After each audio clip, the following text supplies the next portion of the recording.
শেখ হাসিনার দেশে ফেরার ঘোষণাকে ঘিরে রাজনৈতিক সহিংসতার আশঙ্কা করছে পুলিশ।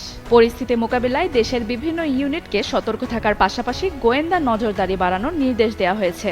পুলিশ সদর দপ্তর গত 18 আগস্ট দেশের সব ইউনিটকে এ বিষয়ে নির্দেশনা দেয়। এতে সম্ভাব্য ঝুঁকিপূর্ণ ব্যক্তি ও এলাকায় নজরদারি বাড়ানো এবং আগাম গোয়েন্দা তথ্য সংগ্রহের ওপর জোর দেওয়া হয়েছে। পুলিশের সংশ্লিষ্ট সূত্রগুলো বলছে, আগামী 1 থেকে 2 মাসে সহিংসতার আশঙ্কা রয়েছে।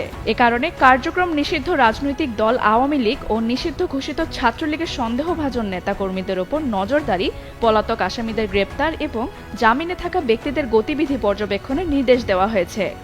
শেখ হাসিনা বর্তমানে ভারতে অবস্থান করছেন।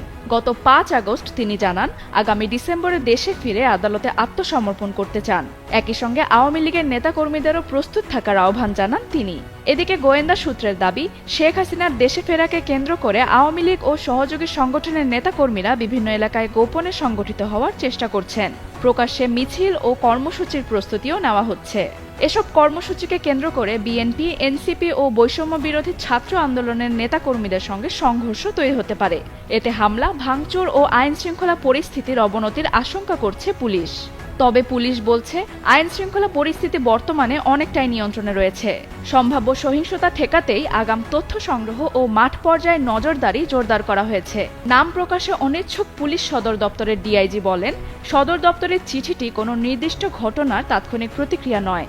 গোয়েন্দা তথ্য বিশ্লেষণের ভিত্তিতেই আগাম নিরাপত্তা ব্যবস্থা নেওয়া হচ্ছে।